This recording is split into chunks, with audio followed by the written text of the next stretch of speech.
Yeah, that's right. Ben, this is just a bizarre story, really. Right now, police are trying to piece together what may have motivated 74-year-old Douglas Floyd Galnick to go on a shooting spree Sunday evening. Police saying that this was a minor miracle, that in the end, no one was shot.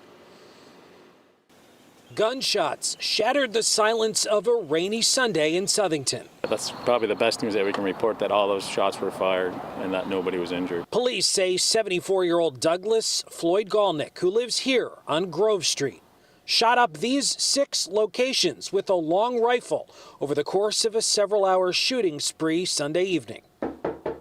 No answer at his multi-family home, but we caught up with his neighbor, Nicholas Agelli. He seemed pretty nice. He'd always wave when I was outside doing yard work. Agelli's stepfather fixes cars at his shop on the Meriden-Waterbury Turnpike. He was one of the people Galnick allegedly targeted, offloading more than a dozen .22 caliber rounds. He just worked on his car a few weeks ago, and his was one of the shops that got shot up. Police say all 6 shooting locations, which included 4 occupied residences, a doctor's office, and an empty church, were all targeted. For the comfort of anybody who's in town, just to understand that he wasn't just randomly picking people. On this day, Southington police were processing evidence at 2 newly identified shooting locations. School Street, where bullet holes clustered around the second-floor utility connection of this home.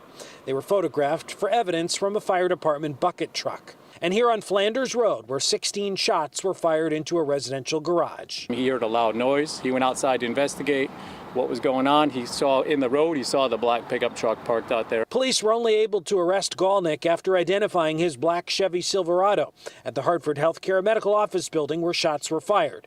A chase ensued, police eventually deploying spike strips to blow Galnick's tires. He crashed on the Aragoni Bridge in Middletown.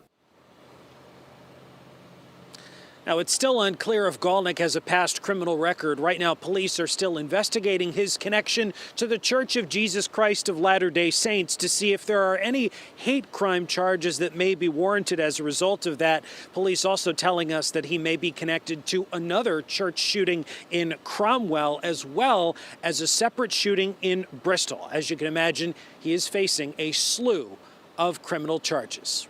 We're reporting live in Southington. Matt Caron, Fox 61 News.